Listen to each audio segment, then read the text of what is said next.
Hello and welcome to a new episode of the Afterburners podcast. Morning, April 17th, 2018. I'm your host, Sam Wiedemer, and with me is the beautiful, as always beautiful, and as always great with the Daily Show music, Mr. Bobby Koch. How are you? Actually, I haven't watched the Daily Show enough lately. I haven't really watched since Jon Stewart left, so that wasn't my best impression of their music, but I'm doing well. It's a cloudy, gross day in New York City, but I shouldn't talk too much about the weather because I know the two guys we have with us are having it a little worse than I am. And with us, as always, one of those guys, Mr. Mike Jarvis. Mike, you snowed in, brother? No, I made it out. I did get stuck in my parking lot at work as soon as I got to work. I was like, well, that's how this day is going to go today. So that was pretty shitty. And then I came home to a leaky basement, so that was even shittier. Yeah, a bunch of flooded basements recently. Yeah, I mean, it happens. I kind of expected it. We had a really bad flood in our house about a year ago or so. The Afterburners pod is becoming Mike's driving issues and basement flooding pod. / weather. Yeah. I don't know. I expected it today, so I wasn't that perturbed. It's not super bad today, but more annoying than anything, but we'll get through it. We got a special guest today. So we're pretty excited. He's actually not even going to talk about football. He's actually just going to give us more weather woes. He's coming from Wisconsin. I forget where in Wisconsin. Milwaukee? I completely forgot. Yeah, I forgot to ask. I'm sorry. I did a terrible job as a host already. But he is the co-host of the Superflex podcast, writes for the Dynasty Football Factory. You can find him over at DFF_ James Catullus. How are you, sir? Hey, I'm good, man. Thank you guys for having me. I'm pumped. And no, you're not too far off with Milwaukee. I'm about 45 minutes south of there, right on the Milwaukee-Illinois border. So, pretty cool place to be, the Wisconsin-Illinois border, because we got a lot of Packer fans, a lot of Bear fans, lots of Cub fans, lots of Brewers fans. So, yeah, it's kind of a cool place to be for sports, at least. Not so much for weather. I 100% guessed on the city because literally Milwaukee is the only thing. Milwaukee and Madison is the only thing. Green Bay. Green Bay. True. Yeah. Good. Thanks, Mike. So, James, today's episode is very Brown-centric, and we're having you on as a fan. Based on what you're just saying, it must be pretty lonely being a Browns fan in Wisconsin, huh? Oh, yeah, absolutely. It can be brutal, I'm telling you, because you get it from both sides. Bears fans see it. Oh, man, well, I guess it could be worse. We could be Browns fans. Like, oh, all right. And then Packer fans who are, whining and complaining when Aaron Rodgers is hurt. And I'm like, man, I'll take that. I'll take that. Give me that situation. I'm fine with it. So, yeah, it could be brutal. So, how much snow did you get this weekend? You have to tell. We were talking this before the episode. You have to tell everyone. Yeah, we got, it depends on the area of Wisconsin you're in, but we got about 26.2 inches over the weekend. Yeah, and so it's been brutal. But it's Wisconsin, man. We're kind of used to it, just not this late in the year. But, I mean, a few years ago, someone had to explain to me what a snow day was. We don't have those. Yeah, it was a foreign concept to me for many years of my life. So, yeah, we just kind of, by the time I was heading to work, man, the roads were plowed and we were ready to go. So just another day here, I guess. But yeah, it was a brutal weekend, though. Mike, how much snow do you get on average? I don't know. In like the dead of winter, nowadays we probably get 2 feet. Well, no, that's a lie. We probably get about, in the dead of winter, at its high point, probably 5 to 8 feet. I'd be interested to see who gets more snow, Wisconsin or Kitchener, Ontario. Is it Ontario? Yeah, you got that right. A good guess. Wow, right. Good job. So the weather portion of this episode is officially over. We're going to talk some football, boys. Well, there's a nice little segue there, right? Because we're going to talk about who the Browns are taking at number 1 pick, and particularly QBs. And Josh Allen, everyone's talking about, he threw in the snow. So Josh Allen is going out to Wisconsin. He's throwing in this 26 inches of snow, proving he's got a big arm. Maybe he's swinging a Pringle can, as Sam likes to say too. But Pringles can down the pants, brother. We're excited to talk with James about what he thinks the Browns are going to do. And this is a very Cleveland-centric episode for us, which I don't know how many people have listened since season 1, but they might be shocked we're talking about Cleveland again, just because, Sam. Your first burn was the city of Cleveland, if you remember correctly. We burned the city of Cleveland. I don't even know why. And I think I went to like Cleveland the following weekend for a wedding. I went to a wedding there. Yeah. It's because we were talking about you going to a wedding there, and I said, why? That's probably very accurate. Why? I mean, I didn't choose the wedding venue, obviously, but I did go. Yeah. I think it was our very first episode. Like Bobby said, we got a great show for you guys. We got, obviously, James Catullus from Dynasty Football Factory is with us. Mike Jarvis, as usual. Guys, go ahead. Mike, why don't you start us off? Tell us about you, and then we'll get started right into our Cleveland-centric show today. Yeah, guys, you can find me on Twitter at Mike Jarvis. I'm not up to too much right now, watching the NHL playoffs and watching the Leafs lose, hopefully, and that's about it. James, over to you. Yeah, thanks, man. You can find me at DFF_the-brain. Yeah, and I'm kind of watching the NHL playoffs too. However, I root against all things Boston, so sorry, I'm kind of rooting for the Leafs to come back, but it's probably not going to happen, so we're good. Probably. You can find me at Wrecked Fantasy, and as of today, my league name in one of my leagues is Tough Guy. So I'm just trying to be a tough guy by calling myself Wrecked. Get wrecked, and over to you, Sam. He's the nicest guy on Twitter. His name is Bobby Koch, Mr. Wrecked Fantasy. Guys, I am at the Needy One. You can find us at Afterburners Pod. Don't forget to subscribe and download and review on iTunes. That way, every new episode that comes out comes right into your earbuds on your morning commute. So, we have a Cleveland fan here, notorious after we have destroyed Cleveland on this show on multiple occasions. James, I got a quick question for you. Who's your favorite Cleveland quarterback of all time? And now, when I say all time, I like 1999 on, or whenever they moved back into whenever the expansion team after they moved to Baltimore. Who's your favorite quarterback since then? Oh man, okay. Boy, that's a good one. I tell you what, Browns have made the playoffs once since then, and I remember the game very, very clearly. We ended up losing that playoff game to the Pittsburgh Steelers. It was a high-scoring game, and Kelly Holcomb was the quarterback. So I'm going to say Kelly Holcomb just because he wasn't the quarterback for long, but we had a really good year that year, and I remember Kelly Holcomb being a big reason why. So that's my answer, Kelly Holcomb to Dennis Northcutt. That was the combo that year. If you guys could pick one quarterback from the Cleveland Browns during the span, like who would you like? Who would be your guy? Like who would be your number one quarterback? What do you think, Mike? I'm partial to Johnny Mandel. Despise them all, so I will go with Tim Couch. So I would go with Brian Hoyer. Hoyer the Destroyer is one of the greatest quarterbacks of our generation. And the Browns were silly to let him go anywhere else because he would have just destroyed the league had he stayed with the Browns. Didn't he do well, James? Wasn't he like good? He was okay. He was okay. I think we had a bunch of those guys who were okay, like Derek Anderson. He was okay. And Kelly Holcomb was okay. We even had Jeff Garcia for a little bit. He was okay. Trent Dilfer, okay. We just had a bunch of okay guys. So, yeah, that was the best we did was he's okay. So, what about the GOAT, Cody Pfizer? Yeah, what happened to Cody Kessler? He was playing so well. Yes, he was a game manager, but he was playing well.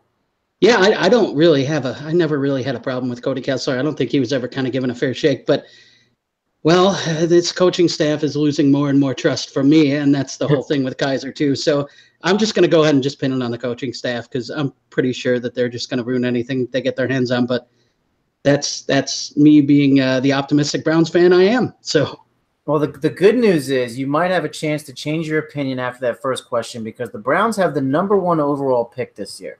Now, there's a 2-part question here. One, who do you want if you're going to take a quarterback? And it sounds like the Browns are going to take a quarterback at 1. Who do you want them to take, or who do you think they will take? We'll start with the first one. Who do you want the Browns to take? Man, that's a really good question because I've been back and forth on this, but I want the Browns to take Josh Rosen. I think he's the best quarterback in this class. I think he comes in the most ready to play right away.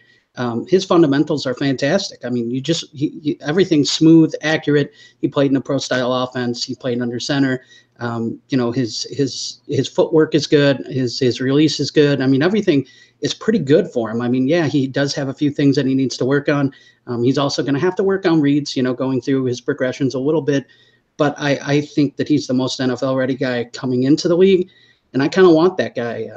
If I'm the Cleveland Browns, I'm not banking on potential with the number one spot. I'm going to go with the safe guy that I know can become a starting quarterback in this league, and that's Rosen for me.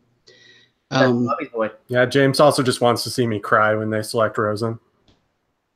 Oh my God! Yeah, it wouldn't even be you crying, because you wouldn't cry very long, because I would post a video on Twitter of me doing cartwheels, and that's not going to be pretty, but it'll at least put a smile on your face for a little bit, Bobby. So yeah, I would honestly be too busy crying to even see your cartwheels. I'd probably get off Twitter for like at least 2 weeks if that were to happen. Now, Mike, Baker Mayfield's your boy. Correct. What happens if he lands in Cleveland? What are you doing? Are you doing cartwheels? I'm not doing cartwheels. I'm going to be a little upset because I'm not a Browns fan and I like Baker a lot. I think Baker could have some success there. He's got Landry, he's got Coleman, he's got Njoku, he's got I can't think of his name right now. Yeah, don't forget Josh Gordon. Josh Gordon, maybe. So he's got some weapons, and the potential's there. I'd just be more upset than anything that I have to kind of somewhat cheer for the Browns, because I do want to support Baker and I do want to see him do well in the NFL. So yeah, more than anything, I would just be upset that I have to, legitimately kind of root for the Browns. James talks about getting it from fans in Wisconsin, and he comes on our podcast and we just lay into his fandom. Ouch, man. Ouch. You know what? I am a huge hockey fan, but I don't know, man. I don't know if I'm going to be able to drink any Canada Dry or anything, for a little bit after this episode, Mike. I don't know. Labatt Blue too. Yeah. Go drown your sorrows in Labatt Blue and you'll be fine. So you talk Josh Rosen. Is that like, so when you talk about number one quarterback, that's also your favorite quarterback coming out? Yeah, it is. It is. I'll be honest with you, and this is kind of where Bobby and I disagree a little bit. I have Sam Darnold ranked pretty closely. My problem with Sam Darnold is he's not in my opinion, he's not the as polished a product as Josh Rosen is coming out. I do think his upside is high, though, and I also think that he has some of the intangibles that John Dorsey looks for. His escapability is really good. It's an underrated part of his game. He's able to extend plays. His arm strength is adequate enough, but he's really pretty mobile in the pocket. And so I think that's something that John Dorsey looks for too in some of his quarterbacks. So I think that might be a decent match. But yeah, I do have Josh Rosen as my number one quarterback, but it's pretty close with him and Darnold. Yeah, that's completely fair. For me with Darnold, I think he's going to take a bit longer to develop than some of the other quarterbacks, and it's just because he's so young. It's also, he has a tendency, as you know, or as most people who've watched his games know, to make some really boneheaded throws, which isn't my favorite thing for a quarterback to do.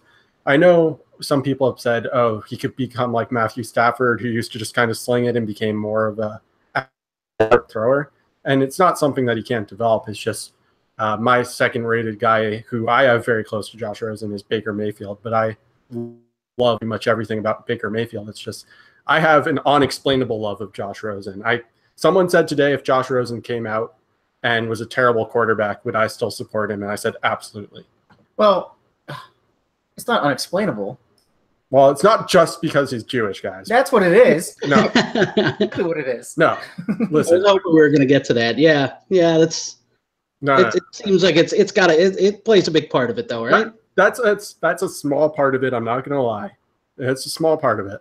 But it's honestly, last week we talked about QB handsomeness. Josh Rosen is pretty damn handsome.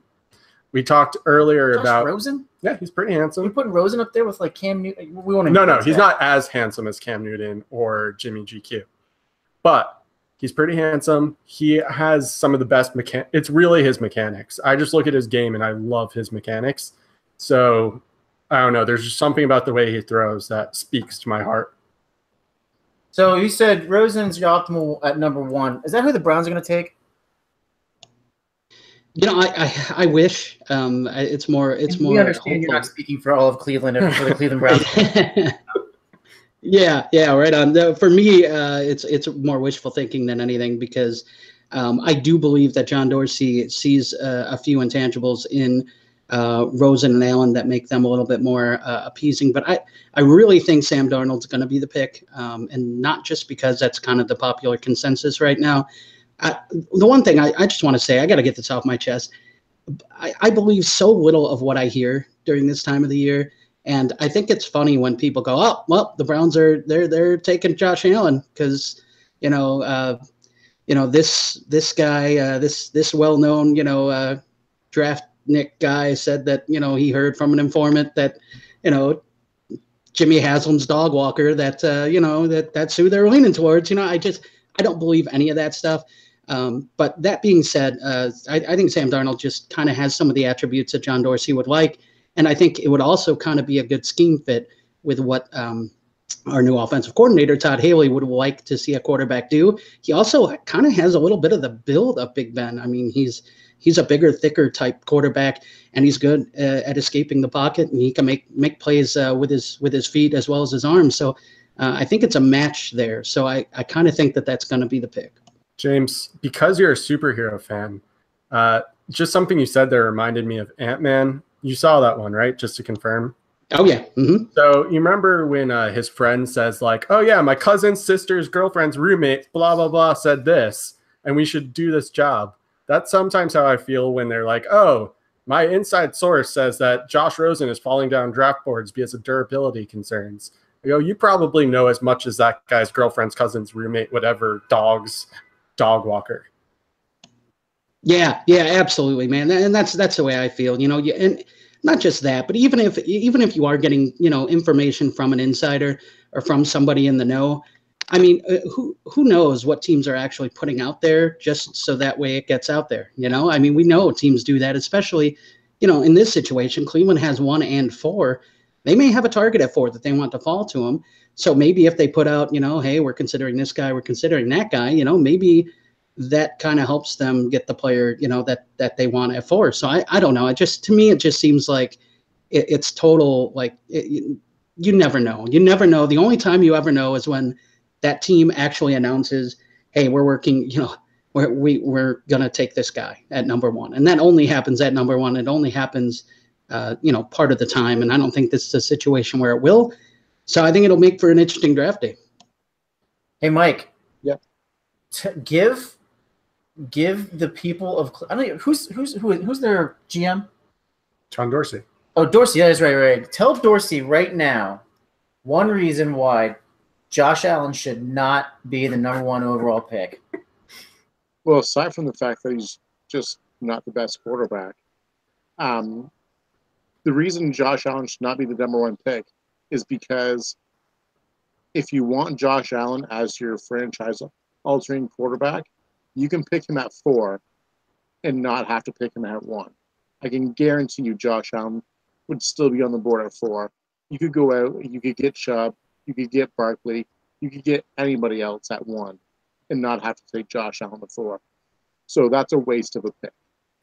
So, guys, let's say that's right. Let's say Chubb goes 1, right? Or somebody else. Let's say Barkley goes 2. Let's say who we're thinking Mayfield at 3? Well, or Rosen? Chubb goes, so the one thing I've heard that I kind of believe is that the Giants do like Darnold. So if anyone that's not a quarterback goes 1, I'm pretty sure they take Darnold at 2. I would agree with that. So then at 4, let's say if Barkley's available, is it Barkley, James? Well, I don't know. I think they're kind of... Come on, man. You're speaking for the entire organization. I think their backs are up against the wall, man. They got to take quarterback with one of those first 4 picks. So if they pass on 1, I think they have to take quarterback at 4.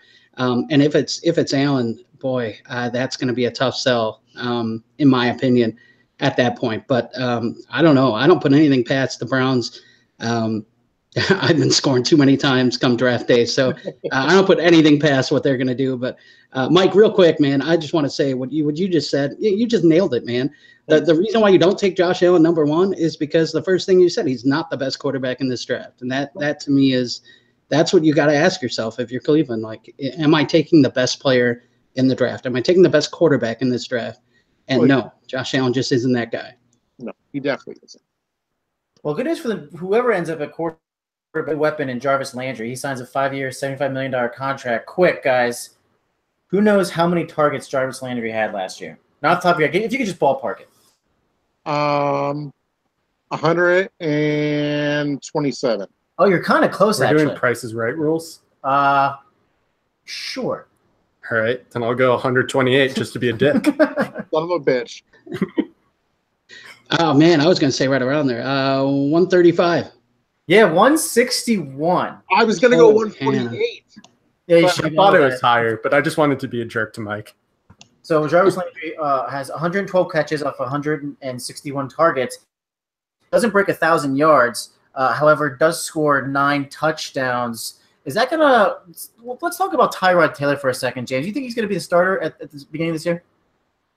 Yeah, I do. I think I think Cleveland evaluated the quarterback position and said our best bet is to take one of these guys and to let them sit, because I don't think any of them are, ready to just get thrown into the wolves. I think Josh Rosen is the most ready, but I still think all of them could benefit from a little bit of time behind, a veteran. And I think Tyrod Taylor is a perfect fit there. He can make plays with his legs. He can make plays with his arm. He can extend plays. And so I kind of like that. But the thing that I see a lot with Tyrod is he likes to use his tight ends, and he also will take that deep shot. So I don't know how that affects Landry, but I definitely like it for Josh Gordon. And I also think David Njoku is going to see an uptick in his targets as well. But maybe some of those go to Landry. So maybe that's kind of what ends up happening is instead of targeting the tight end, they use that slot receiver like Landry as a tight end. But I guess we'll see. Well, you love Landry. Sell us on Landry. Sell us on Taylor having Landry. First of all, Landry is, I believe, and I might be wrong about this because it's been a while since I looked it up, but I believe he's the only player in the first 4 seasons of his NFL career to average 100 receptions and 1,000 yards. Did we talk about this in your bachelor party? Yeah, we did. So Jarvis Landry was mentioned at my bachelor party when we were doing. I think I won that question. I like him a little less now. He's gone. It's not actually a knock against Cleveland. I think Cleveland is actually going to be good this year. And I say that because they have a decent offensive line. I like Tyrod Taylor. They have a ton of offensive weapons. The only concern for me really is Hugh Jackson, which James already touched on. But yeah, he's nodding. But Jarvis Landry is, I think he's still going to be very good. He'll probably be still, I don't know about a wide receiver 1 for fantasy purposes this year, but I could still see wide receiver 2 out of him. The other thing to keep in mind is Josh Gordon, I believe, for whatever reason, is a UFA next year instead of being an RFA because he's had a weird situation. So they could start targeting Landry as if he's the number 1, prepping just in case they want to get out from the headache that is Josh Gordon. And don't get me wrong, I love that he's on the football field. I love that he rehabilitated himself, and he's already a success to me. But I also know the organization has a checkered past with him, and they might be looking to move on from that. And Taylor had 222.6 fantasy points. And again, we're using Addison Hayes, ffstatistics.com/app, the website he created. If you haven't, check it out. It's great. It's giving you all the information you need right there. Very filterable. Anyways, he scored 222.6 fantasy points 2017. Good enough for a QB2. Do you think with Landry, with Gordon, and granted, the guy in Buffalo that sat behind him and played one game, Nate Pearson or whatever? Nathan Peterman. Yeah, that was the dumbest start ever. Doesn't have him behind him. Do you think Tyrod Taylor equals that? Less? More? What do you think? Sorry, go ahead. Feelings. No, that's a really tough question. I would say he comes pretty close to equaling it, in my opinion. Mike, what do you think? I'm going to say he doesn't get it only because I like James said, I expect Tyrod to start, but I don't think he'll be the starter by about, week 5 or 6. I think we're going to see something like we saw with the Bears and Trubisky, who started on the bench, kind of got off to a rough start, and then they throw the rookie quarterback in, see what they got. So I think Tyrod, if he plays 16 games, I think he'll surpass it. But I don't think he'll play 16 games. So I'm going to go less than that. So you think by like week 6, it's just going to be rookie quarterback time? I do, yes. So let's say then the second quarter. What about another quarterback that comes in after, right? Like, so you have Jarvis Landry and Josh Gordon. You have the rookie quarterback in right there. For those of us that are in like a taxi league, could you see starting a rookie quarterback with the Browns' weapons, James? Yeah. I mean, and that's interesting. I definitely do feel. I feel like the Browns' weapons are, a huge upgrade for Tyrod, and I think anybody who lands in that situation and gets a start, I think is getting, a quarterback that is going to have, a number of weapons at their disposal. I mean, when Corey Coleman's your number 3, I think that's an awful nice, option to have there. My only hesitation is, the reason why I think Tyrod is a good fit here is because of the offensive line. And the Browns' offensive line is probably going to be average. It was above average because, they had Joe Thomas. And with Joe Thomas retiring, that Joe Thomas retirement really hurt as a Wisconsin native, being that he was a former Badger and got drafted to Ohio, to Cleveland. But anyways, I mean, that's a huge to replace. So I think Tyrod can actually, make plays with his legs, obviously. I think he's going to have to at times. So I think if you're a rookie quarterback this year and you're starting for Cleveland and they don't address that tackle in the draft, which it isn't a great – I mean, there's some depth at tackle. It's just there's not a lot of high-end guys. There's not a lot of guys you can plug and play at the left tackle position.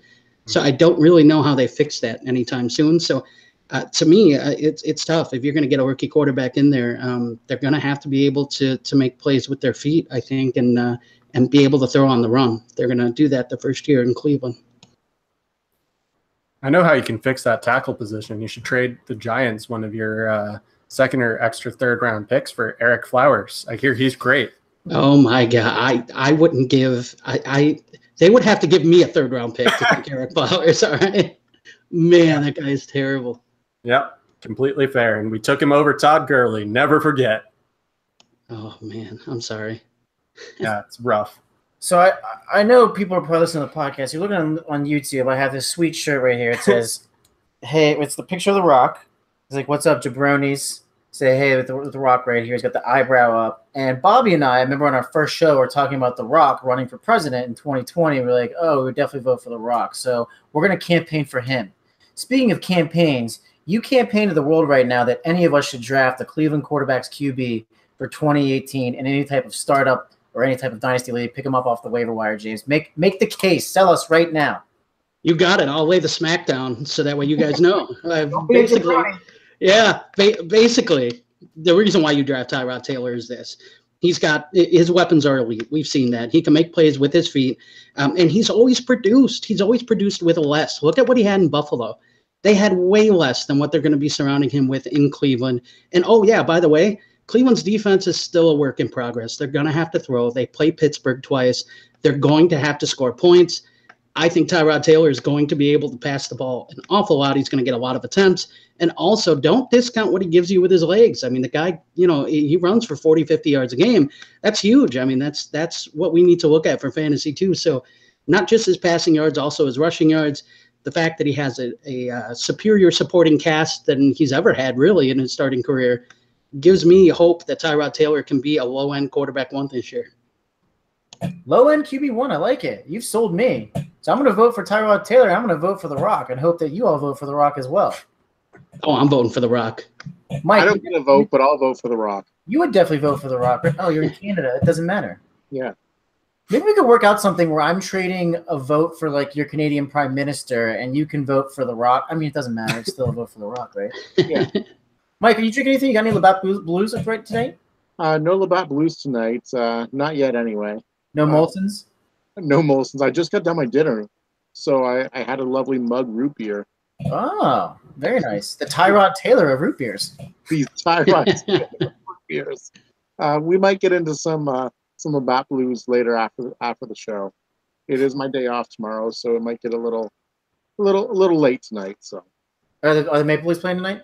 They are. They're tied 2-2 right now. So. Oh, very nice. Bobby, so we mentioned your bachelor party with that Jarvis Landry trivia. Yeah. We also brought something else up that we thought was really cool, and we're actually gonna segue into that. And I mentioned Tyrod Taylor as the mug root beer of quarterbacks.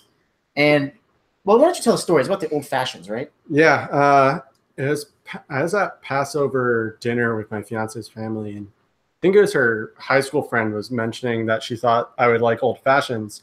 And her brother was there, and then my bachelor party was about a week later, and I got an old fashioned, and I have to say I love it. And everyone's been quick to point out that I just love things that are filled with sugar. And just this past weekend, I went to another wedding, and I got some old fashions. And last time I didn't get to see how they made it. I saw them just dump the sugar in. So now I understand why everyone just says I have a sweet tooth, and that's why I love old fashions. But they didn't muddle it or anything? No. It was like just pure sugar. But it was great. It was even better than the first few old fashions I had. I loved it. I was hooked. I was also super tipsy at that wedding off of one old fashioned because I barely had anything to drink. So anyway, we were talking about old fashions, and for whatever reason, I'm completely blanking on who brought it up on Twitter. Yeah, so no, you brought it up. You said, no, I didn't bring it up. One of our listeners brought it up. Oh, because we were talking about it last week. Yeah. So anyway, apologies if you're the one who brought it up. But we started talking about what quarterback would be the old fashioned, and we went back and forth on a few. I think eventually we settled on Tom Brady because he's like the old reliable quarterback, and I guess old fashions are old reliables. But we wanted to know, Mike and James, what would you guys say?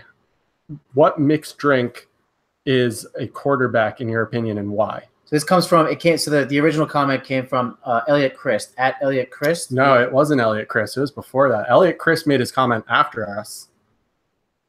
And apologies, Elliot Christ. I'm not trying to call you out here. I thought it was cool that happened after, but it was not Elliot Christ. It was I believe his handle is Chai X Ruxin. And I'm blanking on his name for some reason. I apologize, but we're wasting way too much time on this. So, guys, what do you think the drinks are? James, you want to go first? Yeah, sure thing, man. Well, I tell you what. Here's what I came up with. I came up with Phillip Rivers. All right, and to me, Phillip Rivers is a guy he just always gets the job done. He's not sexy. He's not your first pick, but he's a guy that you plug in and he gets the job done, right?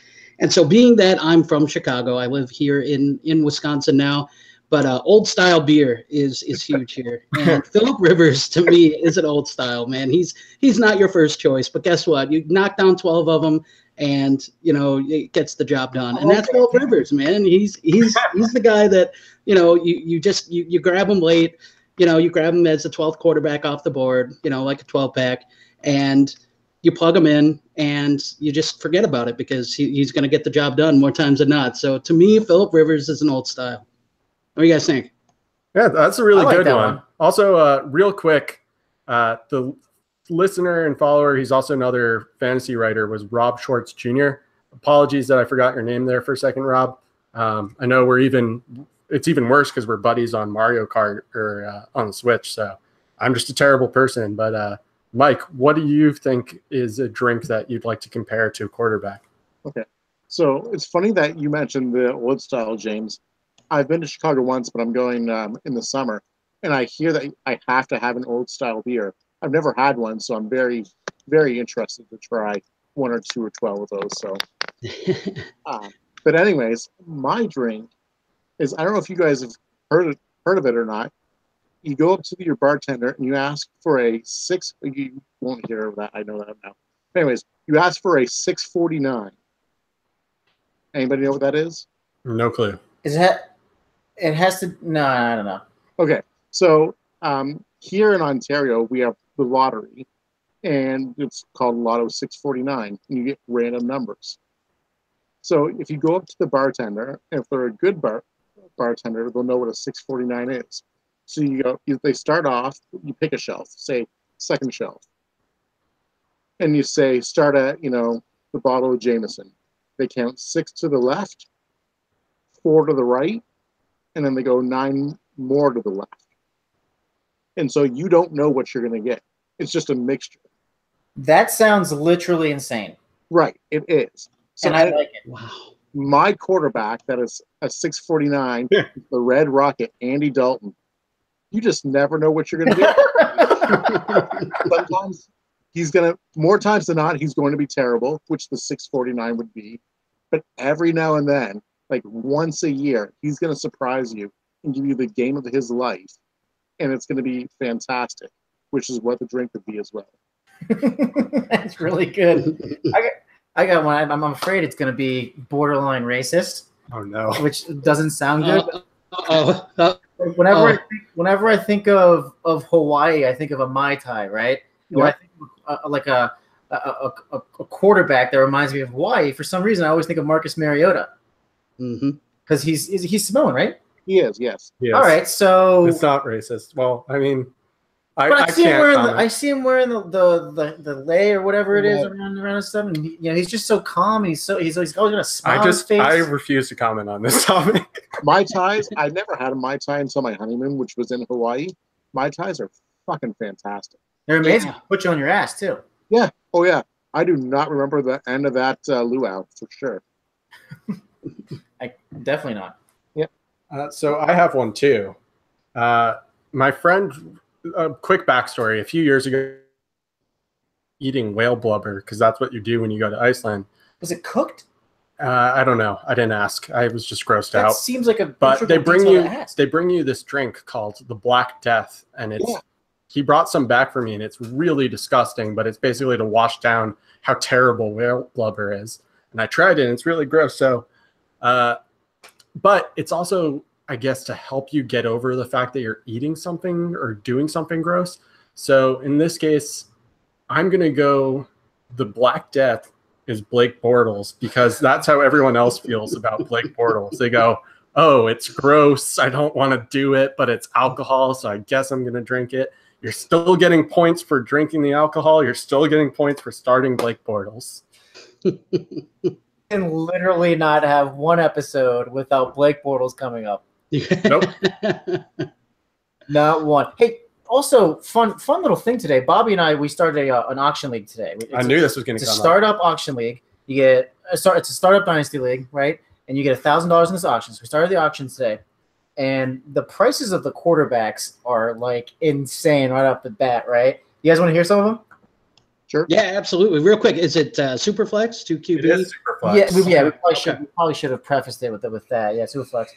Blake Bortles is going. We're gonna start with Blake Bortles. $104, which isn't like terrible. That's okay. But then we have Aaron Rodgers, 190. Let's see here. Dak Prescott, 151. He just came on the board. Marcus Mariota, 162. Here's my boy, Russell Wilson. He's building up to this. Drum roll. Russell Wilson's at 226 right now. Jesus. Wow. I tell you what, I didn't know we were going here because this is kind of cool. I just started a startup auction league, $1,000 budget, 16-team Superflex. Aaron Rodgers went for 230 and Russell Wilson went for 250 on the dot.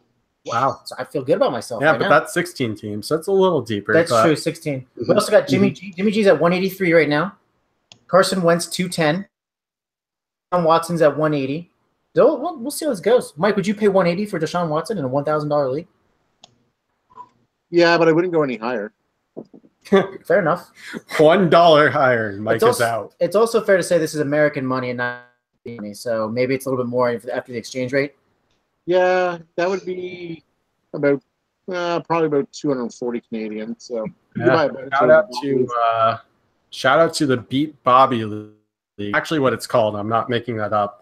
Don Bosch joined the league and instantly changed the name to the Beat Bobby League, and then everyone else thought it was so funny that it just stuck.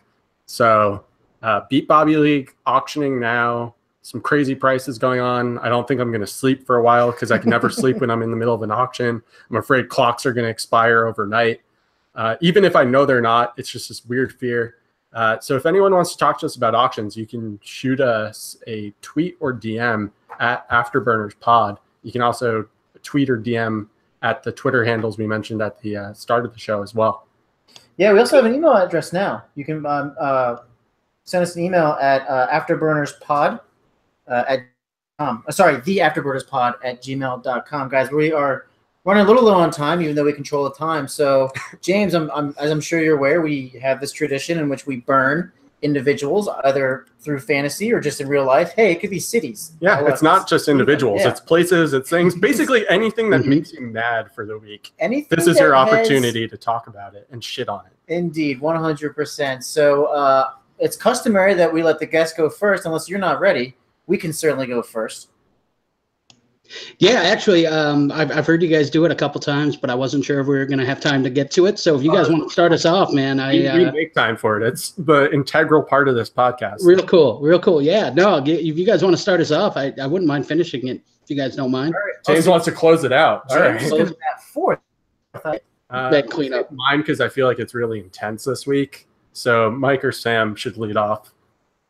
Go ahead, Sam. I'm just, I got a bad one. I know I've had some really good ones over the last 3 or 4 weeks, most of them either to cities or to me, but I got a really quick and short one. I'm just going to blame the fucking weather. All right. It is literally every it's every season this week. We had 77-degree weather on Saturday. The next day it's 37 degrees. I can't go running in shorts. I got to put actually long sleeves on. Right? What are you doing? Whether today, if you see on Facebook or you see any of those videos on social media, there's going down the steps into the subway station, and then an hour later it's like 60 degrees and sunny. Now it's windy out and freezing. What are we gonna get tomorrow? Weather? I don't get it. Weather, Mother Nature, you're a fucking bitch, and you're the afterburn of the week.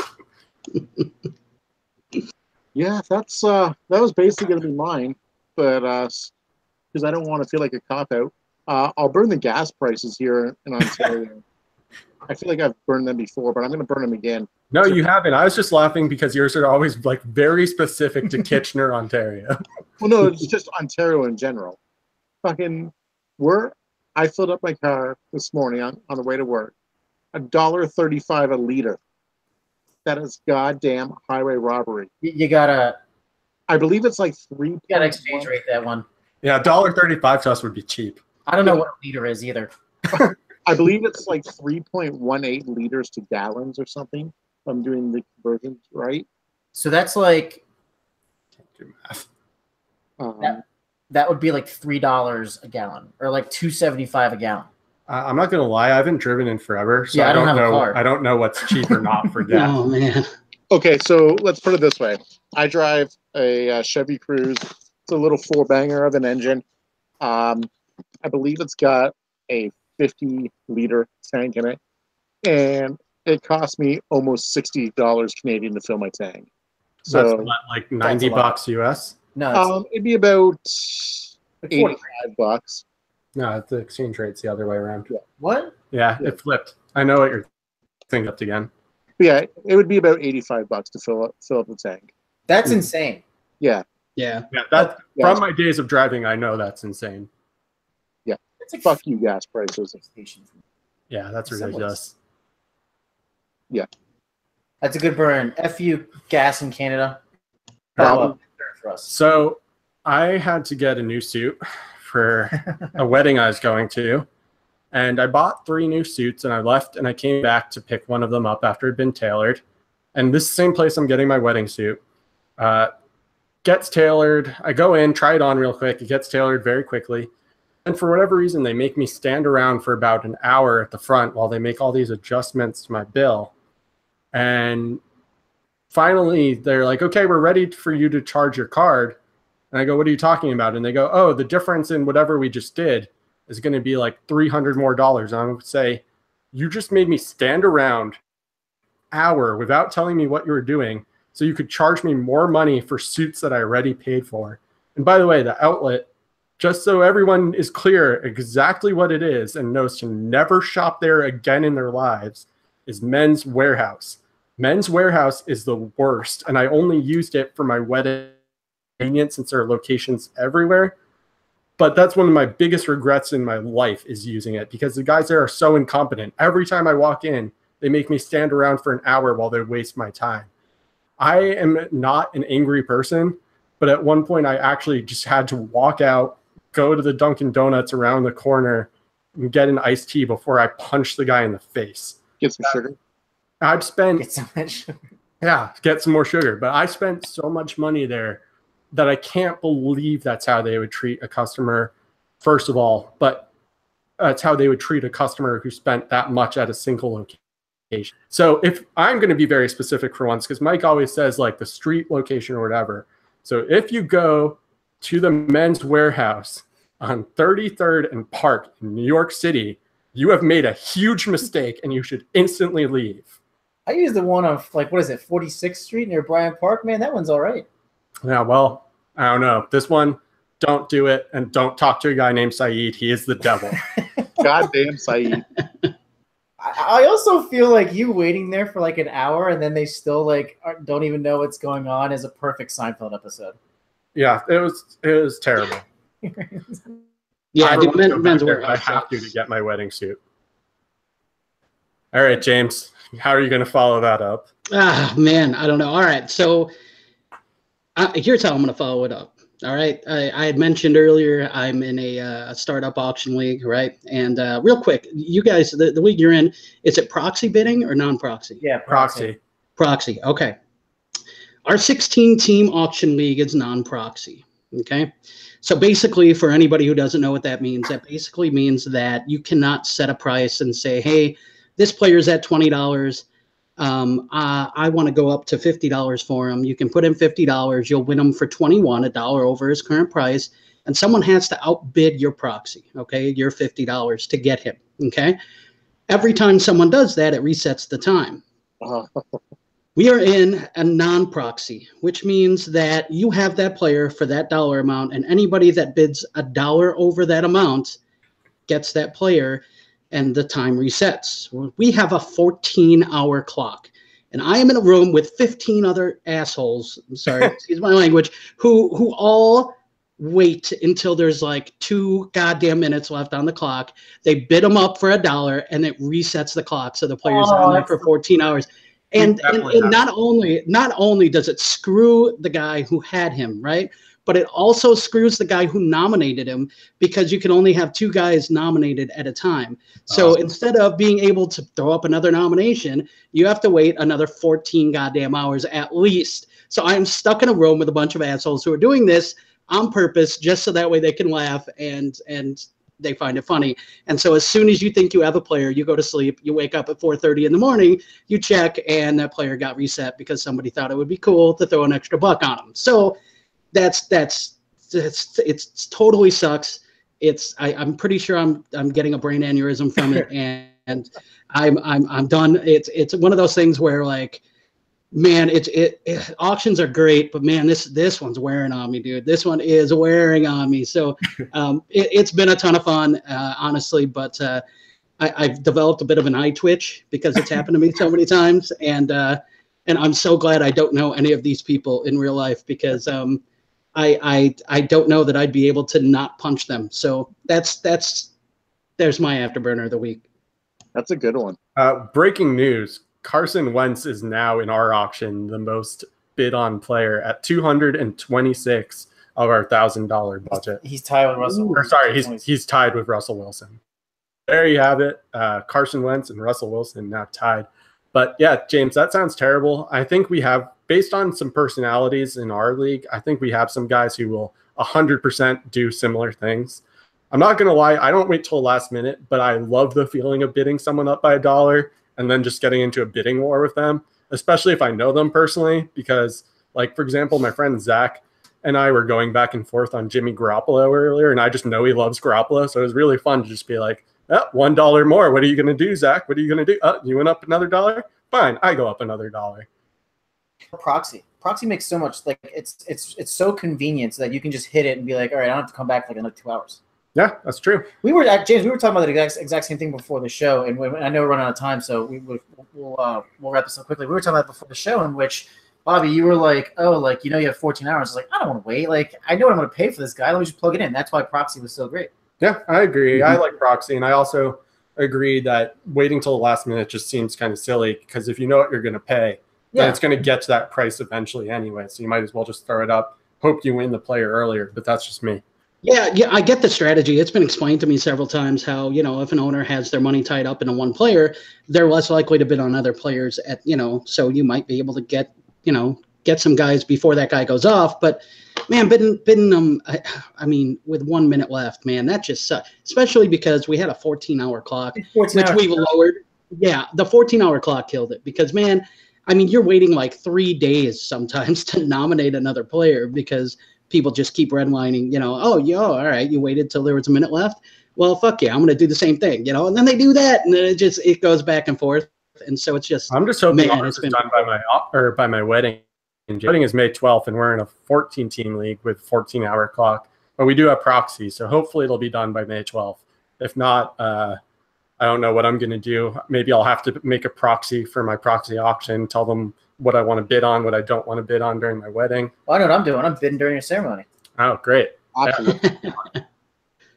But thanks for coming on, James. Definitely appreciated having you on. That was a great afterburn to close it out. I wasn't confident that you could top my suit story, but I think you did it, and you tied it back to fantasy football, which is always a good way to close out the show. Before we leave here, let everybody know where they can find you again. Mike, you do it too, and then Sam, sign us off. Yeah, you can find me at DFF_the brain. Also listen to the Super Flexible podcast. I'm one of the co-hosts there. We drop new episodes Wednesdays and Fridays. We're always looking for new listeners. You can find me there.